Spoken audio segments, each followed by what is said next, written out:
बच्चों फिर हम स्टार्ट करते हैं आपका डी ब्लॉक। कल किसी बच्चे ने बीएम के लिए बोला था बोर मैग्नेट्रॉन। तो मुझे पता तो नहीं किसने पूछा था, लेकिन बेटे इसमें क्या होता है कि हम लोग फॉलो करते हैं एनसीईआरटी बुक को। ठीक है, तो आप बेटा एनसीईआरटी बुक को देखोगे तो उसमें जो है बीएम का फुल फॉर्म बोर मैग्नेट्रॉन ही दिया है, जो मैंने लिखा था अपने नोट्स में। तो बेटा आप लोग उसको चेक कर सकते हो एनसीईआरटी से। हम लोग मोस्टली एनसीईआरटी फॉलो करते हैं और बोर्ड भी, सीबीएसई बोर्ड भी एनसीईआरटी ही फॉलो। ठीक बच्चों, तो आप लोग देख लेना। जो किसी बच्चे ने कल, मुझे याद तो नहीं है किसका नाम था वो जो है, लेकिन किसी ने पूछा था मुझसे कि जो बीएम है नेट पे उसका बोर मैग्नेट्रॉन लिखा हुआ है। तो उसके लिए बेटा मैं कहूंगा कि आप उसको मोस्टली आप लोग भी एनसीईआरटी ही फॉलो करें, क्योंकि एनसीईआरटी बेसी जो है उसी को माना जाता है, उसी को सीबीएसई बोर्ड भी मानता है। ठीक है, बाकी अब क्या नॉलेज है तो हम मुझे पता नहीं है, लेकिन यह है कि इसको जो है एनसीईआरटी फॉलो करिए आप। अच्छा, हम फिर बात कर रहे थे, कुछ मैं थोड़ा रिवाइज कर लेता हूँ अभी। तो जैसे मैंने बात किया था कि why transition elements have high enthalpy atomisation. इसका मैं खाली मेन मेन चीज आपको उसका आंसर रिवाइज कर, जिससे कि आप लोगों को बिल्कुल लर्न हो जाए। तो transition elements have high enthalpy of atomization because they have more number of unpaired electron, so they form strong metallic. Transition मतलब होता है they form strong metallic bond, इसलिए transition elements have high enthalpy of atomization। Next question है कि why transition elements form complex compound. जो question मैं बता रहा हूँ बेटा, ऐसे क्वेश्चन जरूर आते हैं बोर्ड में, इसलिए मैं आपको चाहता हूँ कि बच्चों को ये सब लर्न हो जाए। तो why transition elements form complex compound, इसका रीजन होता है, सबको to the point reason learn होना चाहिए। तो because transition elements have high small atomic size, high nuclear charge and presence of vacant d orbital in which they accept lone pair of electrons of the ligand. They accept lone pair of electron of the ligand. ये मैंने बता दिया। Next question होता है why transition elements are used as a catalyst. Why transition elements are used as a catalyst, इसका reason होता है because transition elements have partially filled d orbital, they form reaction intermediates and they provide large surface area. Why transition form why transition elements are used as characteristic? Because they have partially filled d orbital, they provide reaction in, they form reaction intermediates and they provide large surface area. ठीक है, next बेटा आपका इसमें है कि कौन कौन से ट्रांजिशन एलिमेंट्स कैटलिस्ट तरह यूज होते हैं। तो they are the iron, cobalt, nickel, platinum, vanadium, ये सब हमारे जो होते हैं निकल तरह यूज होते हैं, या फिर इनके कंपाउंड होते हैं। वेनेडियम पेंटॉक्साइड V2O5 भी होता है। ठीक है, तो ये सब चीज मैंने आपको बता दिया। कल ही हमने बताया था, आपके यहाँ पे लिखा भी हुआ है जो है कि why transition elements have high melting and boiling point. तो for example transition elements have high melting and boiling point because they have unpaired electrons, single more number of unpaired electron in their d orbital, so they form strong metallic bond. More number of unpaired electron in their d orbital, so they form strong metallic bond. That's why transition elements have high melting and boiling point.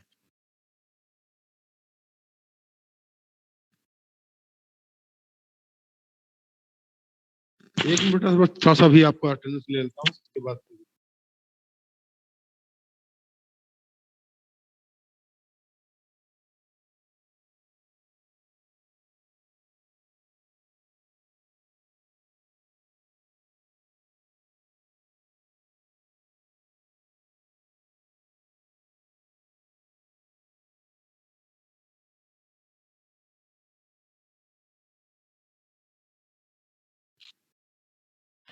Among transition elements chromium, molybdenum and tungsten एक ही group में होते हैं। 6 group में होते हैं period table के। Chromium सबसे top, यानी फर्स्ट सीरीज में क्रोमियम है, सेकंड सीरीज में मोलिब्डेनम है, थर्ड सीरीज में है आपका टंगस्टन।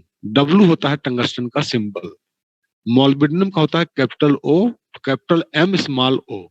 ये मोलिब्डेनम का सिंबल होता है। तो इनमें क्या होते हैं कि डी में 5 होते हैं और एक इलेक्ट्रॉन होता है, एस में भी अनपेयर इलेक्ट्रॉन होता है। That's why they form strong metallic bond. इसलिए इनकी मेल्टिंग एंड बॉइलिंग पॉइंट क्या होती है, सबसे ज्यादा होती है।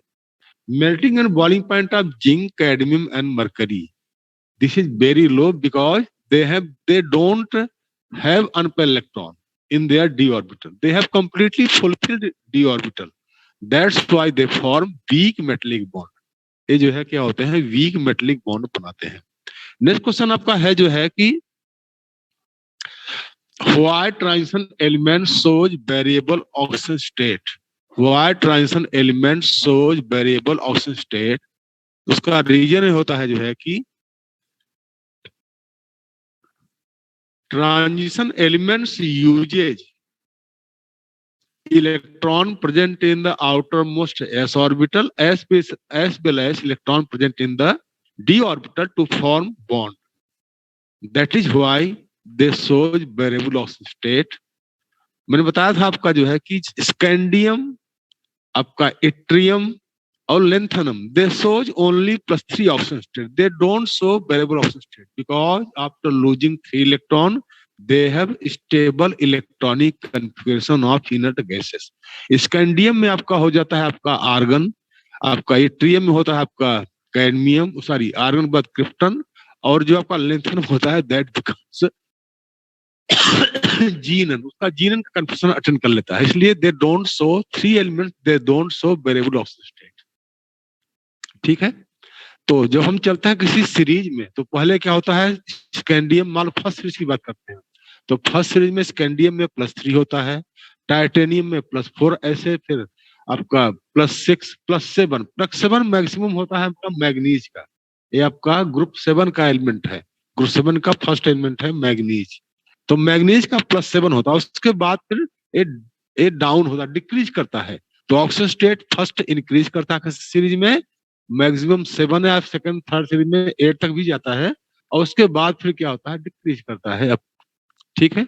इनमें से फर्स्ट सीरीज में आपका nickel and iron, they also show 0 oxygen state. ये 0 भी शो करते हैं इन देयर कंपाउंड। NiCO का होल फॉर्म में निकिल का ऑक्सीजन स्टेट 0 होता है, एंड FeCO का होल 5, जिसे बोलते हैं आयरन पेंटाकार्बोनिल, इसमें ऑक्सीजन स्टेट ऑफ Fe कितना होता है आपका, इसका भी 0 होता है। ठीक है। तो मैंने बताया था आपको, देखो आपके नोट्स में लिखा भी है जो है आपका कि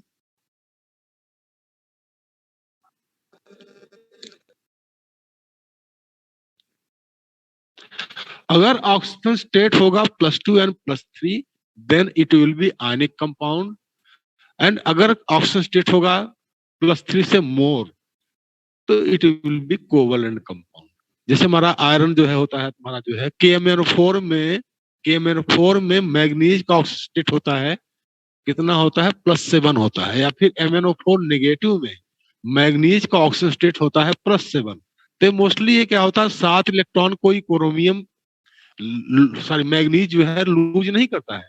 तो इसमें क्या होता है कि ये शेयर करता है इलेक्ट्रॉनों को, डबल बॉन्ड भी बनाता है, ऑक्सीजन साथ सिंगल बॉन्ड भी बनाता है, शेयर करता है। इसलिए जो है पूछा जाता है किस कंपाउंड में मैग्नीज का ऑक्सीजन स्टेट +7 होता है, दैट इज द KMnO4। किस आयन में होता है, that is the MnO4 negative. किस कंपाउंड में क्रोमियम का ऑक्सीजन स्टेट +6 होता है, that is the K2Cr2O7। Potassium dichromate, इसमें +6 होता है, लेकिन इसका आयन क्या होता है, Cr2O7 2 नेगेटिव, क्रोमेट आयन होता है। क्रोमेट आयन में क्रोमियम का ऑक्सीजन स्टेट कितना होता है, +6 होता है, 6 ग्रुप में है। तो ये सब भी आपको जानना चाहिए किस कंपाउंड में भी होता है। ठीक है। तो ये मैंने बता दिया आपको। अब इसके बाद हम कल बात कर रहे थे, हम वही टॉपिक पे आता हूँ। मैंने अभी छोटी छोटी बातें आपको बता दिया है, ये सब चीजें आपको जानते हुए चैप्टर का टिप्स रटा रहेगा, तब आप जो है बेटर इसमें स्कोर कर पाए। हर क्वेश्चन का बिल्कुल टू दी पॉइंट ज्यादा भी नहीं होना चाहिए, कम भी नहीं होना चाहिए, पूरा आपको पता होना चाहिए। नेक्स्ट है फॉर्मेशन ऑफ कलर्ड आयन। मैंने बताया था what transition elements and their compounds are coloured.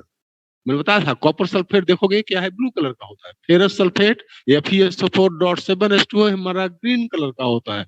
और भी बहुत अच्छे कलर में होते हैं ट्रांजिशन एलिमेंट के कंपाउंड में, not only blue and green colour, और भी अच्छे अच्छे कलर होते हैं। ठीक है, तो क्यों होते हैं ऐसा, तो मैंने बताया था कि most of the compounds of transition metal are coloured in their solid form और in their solution form. Solution में भी होते हैं और सॉलिड स्टेट में भी जो है क्या होते हैं, दे आर द कलर्ड होते हैं। उसका कारण क्या होता है, ट्रांजिशन एलिमेंट्स में पार्शली फिल्ड डी ऑर्बिटल होते हैं। ट्रांजिशन एलिमेंट्स में पार्शली फिल्ड डी ऑर्बिटल होते हैं। these d orbital are degenerate in nature. Degenerate means होता है having equal energy, सबकी एनर्जी इक्वल होती है।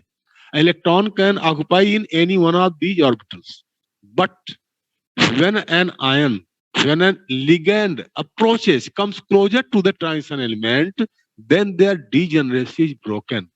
And देखो 5 जो ऑर्बिटल होते हैं डी के, आपके उसमें देखो लिखा हुआ है आपके नोट्स में भी, इनके नाम होते हैं DXY, DYZ, DXZ, D square minus Y square and DZ square. सब अपन अलग में पढ़ा हुआ था क्या चीज होती है।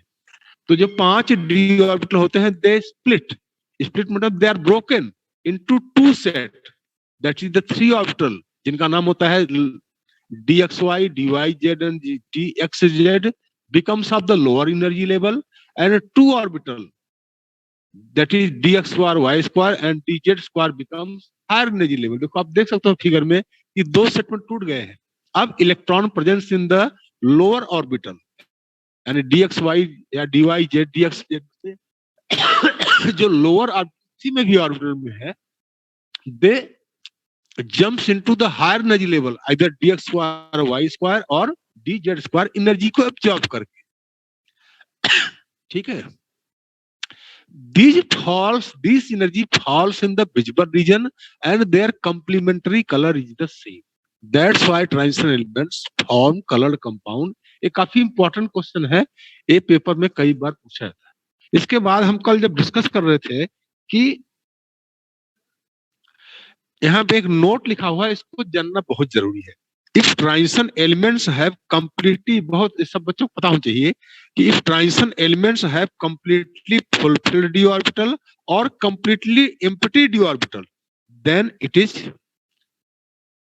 colorless or white. If transition elements have completely fulfilled d orbital or completely empty d orbital, then they are colorless or white.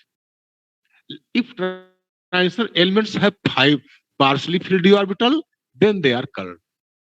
इसका मतलब क्या होता है, या तो ट्रांजिशन एलिमेंट पूरा भरा हुआ हो या कंप्लीटली खाली हो, एम्प्टी हो, तो इट विल बी कलरलेस। इसके बाद 1 से लेके 9 तक कितने भी इलेक्ट्रॉन हो वो सभी क्या होते हैं, कलर्ड होते हैं। जैसे हमने बहुत अच्छा क्वेश्चन लिखा हुआ है, if transition why Zn2 positive is colourless and Cu2 positive is blue, यानी Zn2 पॉजिटिव दोनों का ऑक्सीजन स्टेट सेम है। 29 होता है कॉपर का, 30 होता है जिंक का। Cu2 पॉजिटिव और Zn2 positive having both have same oxygen state, but जैसे मान लो जिंक क्लोराइड है, जिंक सल्फेट है, it is colourless. Copper sulphate है हैविंग ब्लू कलर। तो ऐसा क्यों होता है,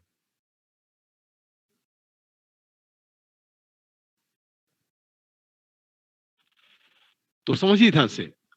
देखो जिंक का क्या होता है, लास्ट में होता है 4s2 3d10, लास्ट में होता है, कंफ्यूजन करोगे, जिंक का 30 का एटॉमिक नंबर होता है, तो 4s2 3d10 इसका होता है लास्ट।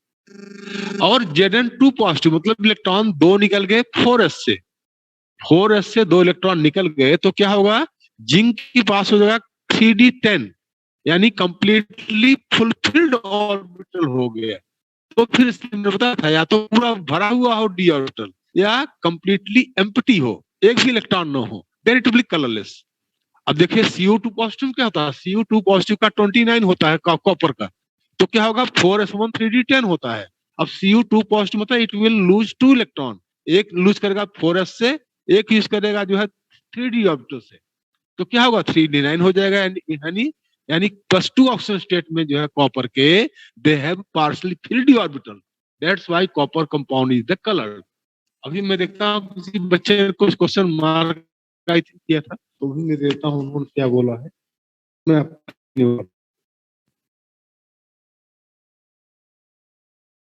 सर पेपर कैसे होंगे, ऑनलाइन या ऑफलाइन?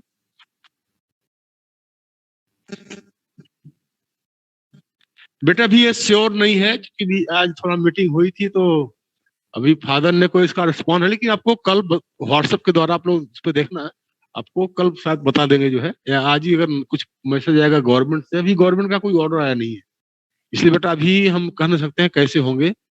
अगर गवर्नमेंट स्कूल नहीं खोलेगा तब तो ऑनलाइन हो गए जो है, अगर स्कूल खोलेगा फिर ऑफलाइन होंगे। तो अभी ये कंफर्म नहीं है, कल मालूम पड़ेगा आप लोगों को। आपको व्हाट्सएप पे वो जो है मिश्रा सर डाल देंगे मैसेज, फिर आपको क्लियर हो जाएगा।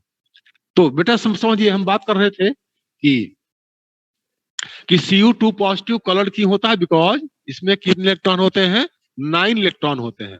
कितने होते हैं इसमें इलेक्ट्रॉन, 9 होते हैं डी ऑर्बिटल में, इसलिए कलर होता है। सब बच्चे ध्यान से इस कंसेप्ट को समझ लीजिए कि अगर पार्शली फिल्ड डी ऑर्बिटल होगा, यानी 1 से 9 तक इलेक्ट्रॉन कुछ भी होंगे, देन इट विल बी क्या होगा तुम्हारा जो है कलर्ड होगा। अगर डी ऑर्बिटल कंप्लीटली फिल्ड है, यानी उसमें 10 इलेक्ट्रॉन है या कुछ भी इलेक्ट्रॉन नहीं है, तो इट विल बी कलरलेस। तो मुझे लगता है आप लोगों को समझ आ गया होगा। अच्छा, अगर पूछा जाए कि एक नंबर में कि why transition elements are coloured, एक नंबर में पूछा जाता है खाली, तो फिर इतना जो मैंने लिखवाया हुआ है, ये तो जब 2 नंबर क्वेश्चन होता है तब लिखते हैं इसको जो है। अगर पूछा जाए ओनली 1 मार्क्स में कि why transition elements are coloured, फिर आपको इतना लिखने की जरूरत नहीं है, इसको खाली यही बताओगे because in transition elements D यानी D-D D transition takes place. D transition क्या होता है, मतलब इलेक्ट्रॉन डी में ही होते हैं और 2 सेट में टूटता है, और डी अपर यानी लोअर डी के इलेक्ट्रॉन जो होते हैं अपर डी वाले ऑर्बिटल में जंप कर जाते हैं। इसको बोलते हैं डी ट्रांजिशन, मतलब डी का इलेक्ट्रॉन डी में ही जंप कर रहा है, इसे बोलते हैं डी यानी D-D। मैं आपको लिख के दिखाता हूं कैसे लिखते हैं, मैं आपको लिख के दिखाता हूं कैसे इसको लिखते हैं। ऐसे लिखते हैं D. Why transition elements are coloured, this is because, मैंने क्लियर लिख दिया, आपको दिख रहा होगा उस पे स्क्रीन पे, because in transition elements there are D transition, D के इलेक्ट्रॉन जो होते हैं they jumps into the D orbital, यानी वहां पे डी ट्रांजिशन होता है। आपको दिख गया, ऐसे इस तरह से इसको देना है। अगर आपका क्वेश्चन आता है 1 मार्क्स, तो आपको दिख गया होगा जो है कि ये हमने बता दिया, ठीक है। ये क्वेश्चन भी हमने आपको सिखा दिया इधर, आपने सब चीज।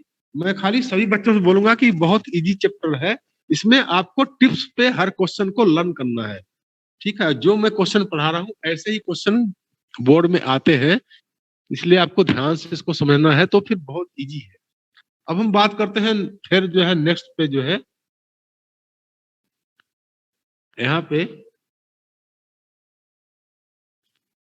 हाँ, क्योंकि मैं बेटा पहले मैंने शुरू से इसको नहीं पढ़ाया था, बस एक आध पेज और बचा हुआ है, तो पहले मैंने इंपॉर्टेंट जो टॉपिक थे उनको पढ़ाया था, उसके बाद फिर मैं यहाँ पे आ गया हूँ। यहाँ क्वेश्चन है, आपके देखो स्क्रीन पे भी दिखाई पड़ रहा है कि why transition metals are hard. Transition metal जानते हो, आपका जो है आयरन है, कॉपर है, ये सब बहुत हार्ड होते हैं। They have high melting and boiling point, 1500 के आसपास होती है इनकी melting and boiling point, copper की 1500 के आसपास होती है। लोहा भी काफी इसका 1000 से ऊपर ही होता है इसका मेल्टिंग पॉइंट। तो एक हार्ड भी होते हैं, आप देखो लोहा कितना हार्ड है। तो उसका व्हाट इज क्वेश्चन है कि why transition metals are hard. इसका क्या आंसर है, transition metals are hard because they have unpaired electron in their d orbital, so they form strong bond with the different metal atom. They form strong bond with different metal atom. For example, zinc जो होता है आपका जो है cadmium and mercury, zinc cadmium होता है सी D है बेटा, सी ए नहीं है, आपको ए जैसा लग रहा है लेकिन सी डी है। Zinc cadmium and mercury are not very hard. अब देखो जो जिंक क्या होता है, मरकरी होता है लिक्विड स्टेट में होता है, तो ये हार्ड नहीं होता है because they don't have unpaired electron, so they form, ये क्या बनाते हैं तुम्हारा जो है स्ट्रॉन्ग बॉन्ड नहीं बनाते, वीक मेटेलिक बॉन्ड बनाते हैं, ठीक है। और उसमें क्या लिखा हुआ है, for example chromium molybdenum and tungsten are hard, ये भी हार्ड होते हैं because they have 5 unpaired electron in their D orbital, so they can form strong bond, strong metallic bond, strong bond बनाते हैं, ठीक है। अब फिर देखो नीचे में क्वेश्चन लिखा हुआ है, why zinc cadmium and mercury are not very hard, इस वेरी हार्ड क्यों नहीं होते हैं, because they have completely filled D orbital, so they can not form strong bond, therefore zinc cadmium and mercury are not very hard. तो मैंने आपको दो question जो है समझा दिया है, जो है काफी इंपॉर्टेंट दोनों क्वेश्चन है।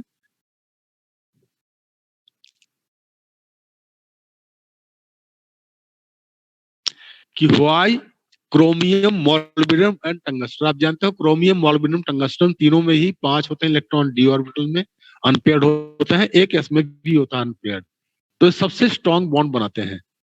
और आपके जो जिंक कैडमियम मरकरी होते हैं ग्रुप आपके होते हैं 12 में, इनमें दे have completely fulfilled orbital, zinc में 3d10 होता है, आपका मरकरी में 4d10 होता है, उसमें सॉरी कैडमियम में, और मरकरी में 5d10 होता है, 3d10 4d10 and 5d10, zinc में 3d10, कैडमियम में 4d10 एंड मरकरी में 5d10 होता है।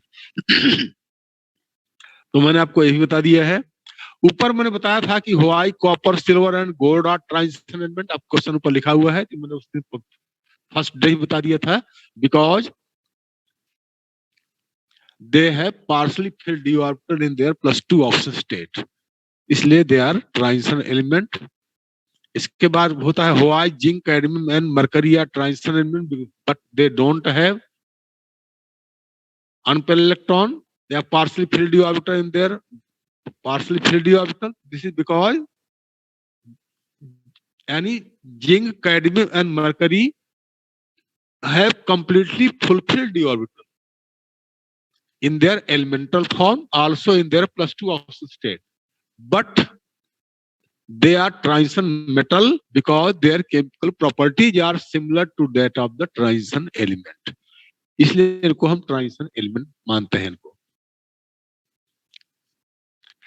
तो इसको सब बच्चों को मैं यही एडवाइस करूंगा कि आप लोग इसको टिप्स पे इनको जो है आप लोग लर्न कीजिए इसको, ठीक है। अब हम थोड़ा सा बात करते हैं जो है यहाँ पे फर्स्ट पेज पे आ गए हैं जो है एटॉमिक एंड आनिक रेडियाई, मैंने इसके बारे में थोड़ा बात आपसे कम किया था। तो atomic and ionic radii of transition elements decreases with increase in atomic number, but this decrease in atomic radii becomes small after midway. मतलब क्या होता है,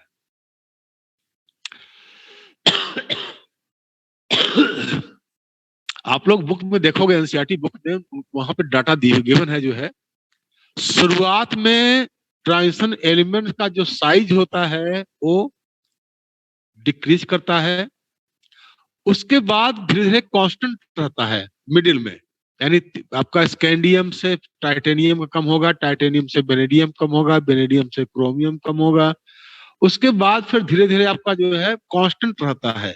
लास्ट में फिर इसमें क्या होता है कि साइज बढ़ता है, बीच में तीन तरह का इसमें साइज शो करते हैं, आप लोग इसका डाटा देखोगे तो आपको और क्लियर हो जाएगा।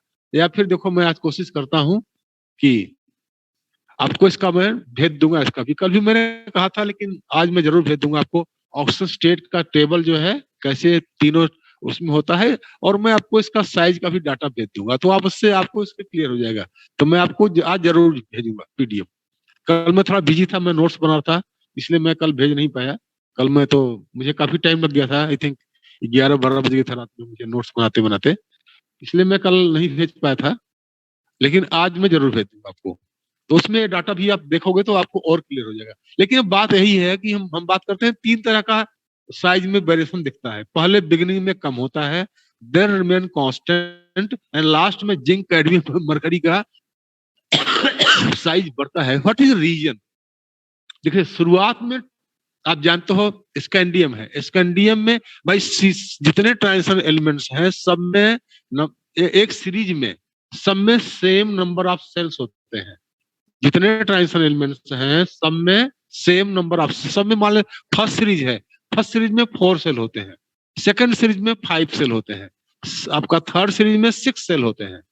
तो सेल तो सभी एलिमेंट बराबर होते हैं, लेकिन समझिए जैसे स्कैंडियम में, स्कैंडियम में एटॉमिक नंबर 21 है, इसमें 21 प्रोटॉन है।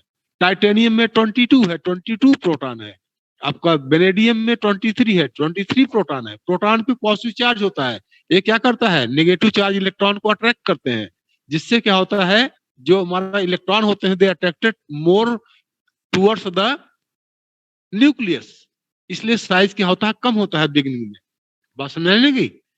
तो बिगिनिंग में साइज कम क्यों होता है? बिकॉज न्यूक्लियर चार्ज इंक्रीज करता है, जिससे attraction of the nucleus increases on the electron. Electron जो होते हैं they attracted towards the nucleus, इसलिए साइज कम होता है।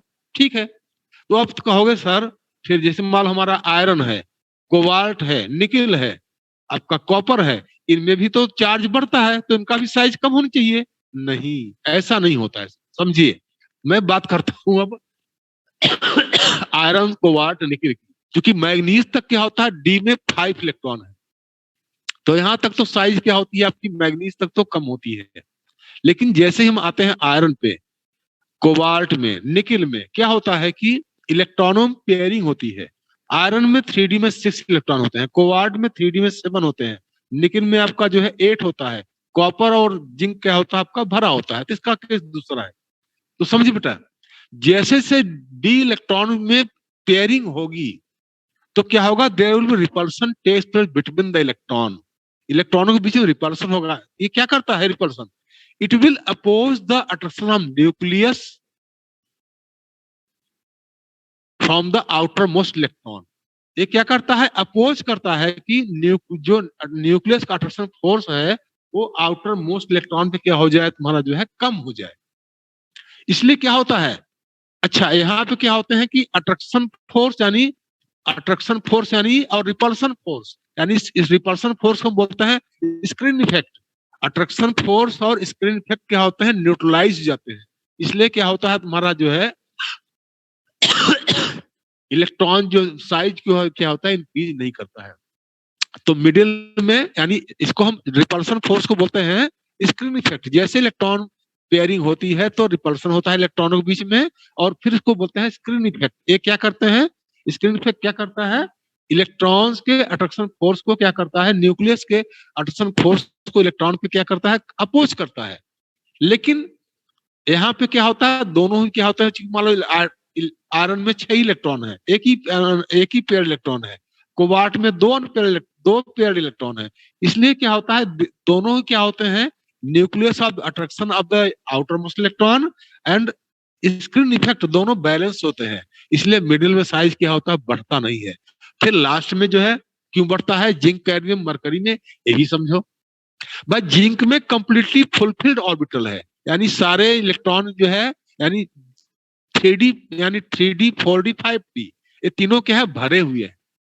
तो यहाँ पे क्या है, रिपल्सन ज्यादा होगा इलेक्ट्रॉनों के बीच में, क्योंकि यहाँ पे कोई भी इलेक्ट्रॉन नहीं है, तो इलेक्ट्रॉनों के बीच में रिपल्सन ज्यादा होगा। इससे क्या होता है, स्क्रीन इफेक्ट ज्यादा होगा, और जब स्क्रीन इफेक्ट ज्यादा होगा तो क्या होगा, उसका साइज क्या होगा, बढ़ेगा। क्योंकि अट्रैक्शन क्या करता है, इसका काम क्या होता है, स्क्रीन इफेक्ट का, स्क्रीन इफेक्ट का काम होता है कि न्यूक्लियस के अट्रैक्शन को आउटर मोस्ट इलेक्ट्रॉन पे कम करना, यही है। जैसे एग्जांपल के लिए आप यूं समझिए कि कैसे काम करता है, कि मान लो मैं हुई हूं क्लास में आपको पढ़ा रहा था, जो शुरुआत के बच्चे होते हैं फर्स्ट सेकंड रो में जो है, थर्ड रो में, वे तो काफी हद तक पढ़ते हैं, जो है उनको पता लगता है कि हाँ सर क्या पढ़ा रहे हैं। लेकिन मान लो बीच में जो है आपकी क्लास में कुछ जो है, मान लो नोटोरियस स्टूडेंट है कोई, वे क्या करते हैं, पढ़ने में उनका इंटरेस्ट नहीं है जो है, वो तो अपना क्या करते हैं कि शोर मचाते हैं। और मान लो कोई बच्चा जो है भूल से या जो है गलती से जो है पीछे बैठ गया है, वो कुछ सुन नहीं पाएगा टीचर क्या पढ़ा रहा है। तो इसका प्रभाव क्या हुआ, जो टीचिंग इफेक्टिव होनी चाहिए थी टीचर की जो है, वो चीज क्या होती है, पीछे वाले बच्चे को सुनाई नहीं पड़ रही है ड्यू टू द, यही स्क्रीन इफेक्ट है। स्क्रीन इफेक्ट कारण क्या होता है, टीचर जो है टीचिंग मोर इफेक्टिवली नहीं कर पा रहा है। ये चीज है। तो यानी स्क्रीन इफेक्ट क्या करता है, स्क्रीन इफेक्ट क्या करता है कि attraction of nucleus on the electron को डिक्रीज करता है। तो ये बात समझिए, तो इसमें सही समझ बेटा, मैं आपको डाटा इसका भेज दूंगा आज। तो ट्रांजिशन एलिमेंट में साइज जो होती है इसको ध्यान समझना बेटा, बिगिनिंग में जो है कम होती है, मिडिल में रिमेन्स कांस्टेंट, और फिर लास्ट में क्या होती है, ये जो है क्या होती है, बढ़ती है। बढ़ती क्यों है, क्योंकि screen effect is more than the attraction of the nucleus, इसलिए साइज क्या होती है, बढ़ती है। बीच में कांस्टेंट क्यों होती है, बिकॉज ये एक दोनों ही, यानी attraction of the nucleus on the electron and screen effect दोनों न्यूट्रलाइज हो जाती है, इसलिए क्या होता है जो है कैंसिल कर देती है आपस में, इसलिए क्या होता है कि साइज रिमेन्स कांस्टेंट रहता है। तो मुझे लगता है आप लोगों को इसी समझ आ गई होगी आपको जो है, ठीक है। तो यहाँ पे आपका सारे टॉपिक मैंने आपको डी ब्लॉक एलिमेंट्स के मैंने यहाँ कंप्लीट कर दिए हैं, इसको आप लोग पढ़ लेना। किसी बच्चे को कोई डाउट होगा तो आप मुझसे पूछ सकते हो, तो फिर आपको उसी में क्लियर करूंगा करने के लिए। और मैं फिर बता रहा हूँ बेटा, कल हो सकता है जिसने कल पूछा हो, मुझे मालूम नहीं किसने पूछा था, कि कल किसी ने कहा था कि नेट पे जो है बीएम का जो यूनिट है बोर मैग्नेट्रॉन, उसमें जो है नेट पे है। तो मैं कहूँगा बेटा आप लोग अपने एनसीईआरटी को फॉलो करें, एनसीईआरटी को ही हम लोग भी फॉलो करते हैं, और एनसीईआरटी को ही जो है बोर्ड भी फॉलो करता है। तो एनसीईआरटी बुक में आपको बोर मैग्नेट्रॉन ही लिखा है, TON लिखा है, आप लोग उसको देख सकते हैं, ठीक है। तो यहाँ पे डी ब्लॉक आपका खत्म हो गया, लेकिन इसमें अभी एफ ब्लॉक ही है, तो हम एफ ब्लॉक भी अब आपको धीरे धीरे उसमें एक्सप्लेन करते हैं क्या होता है एफ ब्लॉक एलिमेंट्स, ठीक बेटा। पेज नंबर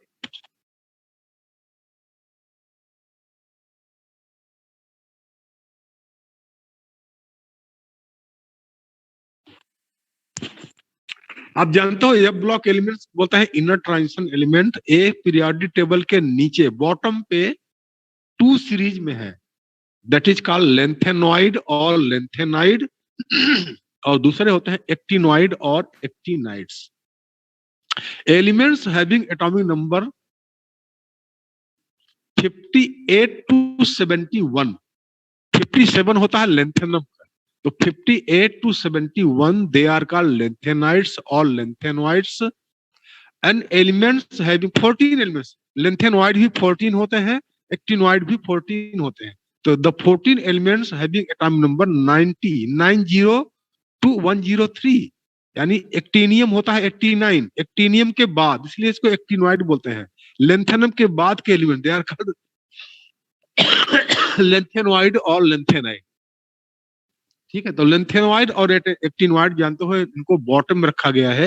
ये सारे आते हैं ग्रुप 3 में, लेंथेनॉइड होते हैं ग्रुप 6 में, यानी पीरियड 6 में, एक्टिनॉइड होते हैं पीरियड 7 में, और सारे आते हैं ग्रुप 3 में। ग्रुप 3 से इनको काट के निकाला गया है, क्योंकि ये जो है इनकी सब प्रॉपर्टी एक जैसी होती है। इनमें से आप जानते हो कि all the actinoids are radioactive in nature, यह मैंने आपको पिछले साल भी पढ़ाया था, जो है प्रॉपर्टी ऑफ द, जब डी ब्लॉक एफ ब्लॉक पढ़ाया था हमने, तो बताया था मैंने कि all the actinoids are radioactive in nature and they are short lived, और among the lanthanolids only promethium यानी PM, capital P small m, PM, promethium is the radioactive nature. Other lanthanoids are non radioactive in nature. आप जानते हो uranium होता है, it is used in the atom bomb बनाने में, uranium 235 जो होता है एटम बम बनाने में, या न्यूक्लियर पावर प्लांट यानी न्यूक्लियर एनर्जी बनाने में भी जो है आपका, यानी इलेक्ट्रिसिटी भी प्रोड्यूस करने में काम आता है जो है। तो ये जो है काफी जो है इंपॉर्टेंट एलिमेंट है यूरेनियम, ठीक है। तो हमने बता दिया। अब एफ ब्लॉक एलिमेंट्स का जनरल कन्फ्यूजन क्या होते हैं, तो आप जानते हो, यहाँ लिखा भी हुआ देख सकते हैं, 11th क्लास में पढ़ा भी था, N-2 F 1 से 14 N-1D0 से 1 NS2। ये होता है आपका जो है लेंथेनॉइड एक्टिनॉइड का क्या होता है, दिस इज द, ये होता है इनका जनरल इलेक्ट्रॉनिक कॉन्फ़िगरेशन। अब हम बात करते हैं जो है, जो बता दिया था बेटा यही लिखा हुआ है। अब हम बात करते हैं physical properties of F block elements. Number है एटॉमिक एंड आनिक रेडियाई। बेटा खाली अब मेरे पास एक आध मिनट ही बचा हुआ है, तो थोड़ा सा अब खाली एटॉमिक एंड आनिक रेडियाई बताने के बाद अब मैं जो मेरी क्लास होगी मंडे को, उसमें हम बहुत इंपॉर्टेंट टॉपिक डिस्कस करें जो कि पेपर में जरूर आता है। वो है लेंथेनॉइड कंट्रक्शन, उसका कॉज क्या होता है और व्हाट इज द कॉन्सिक्वेंसेस, और फिर उसका ऑक्सीडेट वगैरह जो है। तो काफी इंपॉर्टेंट टॉपिक्स बचे हैं मंडे को। तो मैं यही कहूंगा कि अभी भी बच्चे काफी कम हैं, लेकिन पता नहीं, आई डोंट नो लोग कहाँ गए हुए हैं। लेकिन फिर भी मैं कहूँ बेटा आप लोग टाइम पे अपना ज्वाइन कर लेना। तो मंडे को मैं काफी इंपॉर्टेंट टॉपिक पढ़ाऊंगा जो कि बहुत इंपॉर्टेंट है, पेपर में जरूर आता है। और हमने जो अभी भी पढ़ाया हुआ इनमें से काफी क्वेश्चन आप देखोगे बेटा। पेपर के बाद मैं देखूंगा उसको जो है, जो भी हो। अभी फादर का मैसेज सब कुछ भी आया भी है, मैं देखता हूँ जैसा भी बेटा, तो हम एडजस्ट कर लेंगे। ये बेटा 40 मिनट का पेपर खाली होगा जो है, कोई बड़ा पेपर नहीं है, वैसा पेपर नहीं है। इसमें मैंने बता रखा है कि आपके 6 होंगे एमसीक्यू टाइप क्वेश्चन होंगे, आपके 4 होंगे असर्शन रीजन के, और फिर 2 क्वेश्चन होंगे 2 मार्क्स के, 2 क्वेश्चन होंगे 3 मार्क्स के, ये लिखने वाले हैं। ठीक बेटा, तो क्लासेस आपकी चलेंगी। ये थोड़ी है कि आप जो है एक पेपर दे करके और फिर क्लास बंद हो जाएगी। अब जैसे भी होगा वो सब हम डिसाइड करेंगे, वो सब अभी बात हो जाएगी जो है आज या कल, उसके बाद ही हम करेंगे। लेकिन प्रॉब्लली मुझे लगता है कि आपका जो क्लास होगा वो चलेगा। खाली पेपर जैसे पहले भी हुआ था, पेपर होने के बाद क्लास नहीं चलती थी। आप लोग पीरियाडिक टेस्ट 3 दिए होंगे, जो है 3 चल रहा है आपका, जो है पीरियाडिक टेस्ट 2 वगैरह दिए थे जो है। अभी कोई बच्चा कुछ मैसेज कर रहा था, क्या कर रहा है भाई? सर अब आप ही हो हमारे सर, कुछ तो करो। बेटा हम क्या करें, लेकिन फिलहाल ही मैं देखा भी कुछ फादर का मैसेज भी आया था, तो होगा तो हम आपको उसको मिस्टर सर आपको कम्युनिकेट करेंगे जो है। तो अब तो टाइम बिल्कुल नहीं है। चलो मैं यही कहूंगा बेटा कि अगर